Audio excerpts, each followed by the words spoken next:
Right, I'm here with Ryan Hamilton, candidate for the East Ward. Yep. Yes, just making sure. I'm starting to get confused with East and West now because I've just recently moved. Plus I recognise all the faces, but yeah. A lot of candidates. Yeah. There's not quite 20 in the East Ward. Yeah, I can't keep up, to be honest.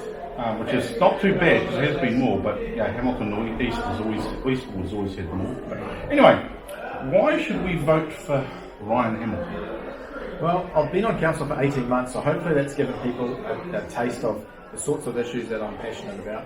I'm really for growth and development and things that are going to big keystones for the city that foster employment, that foster more housing. The more housing we have, it takes the pressure off the market, which can aid with affordable housing, getting people into housing, that sort of thing. That's one key issue. We're doing a lot of good stuff around the environment, we've signed off an approval to increase our biodiversity to 10% from the current 2%. Lots of cool stuff to do. Cool. Do you think Hamilton can play an increased part in supporting community groups that help people be better people? I'm thinking, young parents, youth, these sorts of things that there's a number of people doing charity work and volunteer work, as well as some of them pay, community centres and this sort of thing. They struggle financially for a number of reasons, yet they're doing some very good work in the community to redirect energies away from negative behaviour. There's parenting programs to help young parents who don't have grandparents to turn to become better parents. Do you think council could play an increased role in not controlling them but funding these groups? Yeah, the funding one is a challenging question to answer in a snapshot. Obviously, we do support community groups with funding, and we just increased that. This year, the annual contribution is significantly higher, but it's more about collaboration and enablement.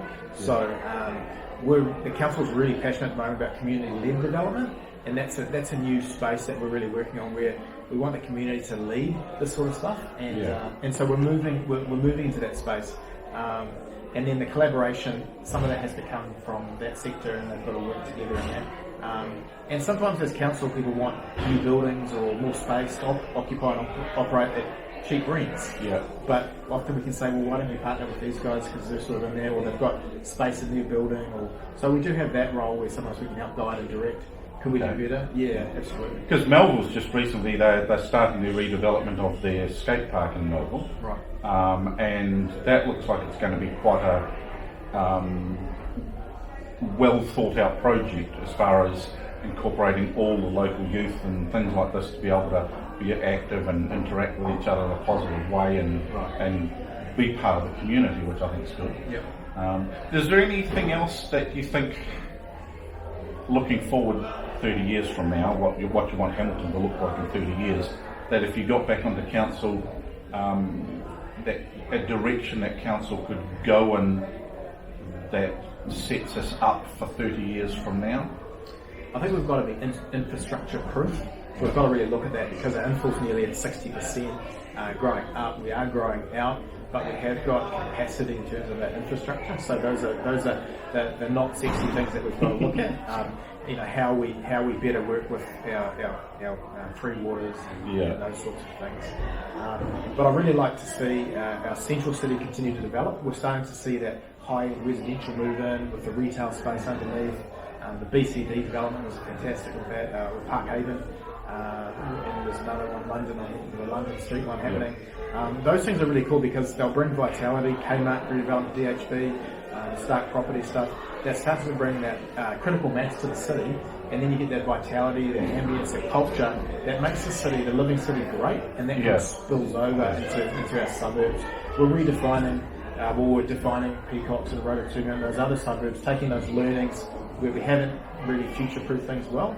So I think our future in 30 years is looking pretty bright, but we've got to keep having those bold conversations with our neighbouring councils, because we are really constrained at the moment. Because I remember back when no one would have thought there would be apartment living in Garden Place.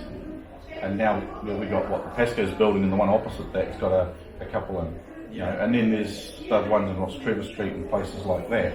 Well, there's been some living there for a while, but they've been sort of a bit lonely. Yeah. You know? So we're starting to really intensify that, and I think that's important because you start to get that critical number. Yeah, and now we've got the restaurant area and stuff around the riverbank development. We've got things happening in Garden Place. It's a lot nicer place to look down on and go into, and things like this. There's got some improved lighting happening there, Yes. which Councillor Jeff Taylor and I were looking to raise funding for and improve. We've actually got some collaboration inside council where they're able to leverage existing budgets and things like that to improve the lighting. Because one thing I said, if we did nothing else to Garden Place but lit it up better at night, it would look heaps better.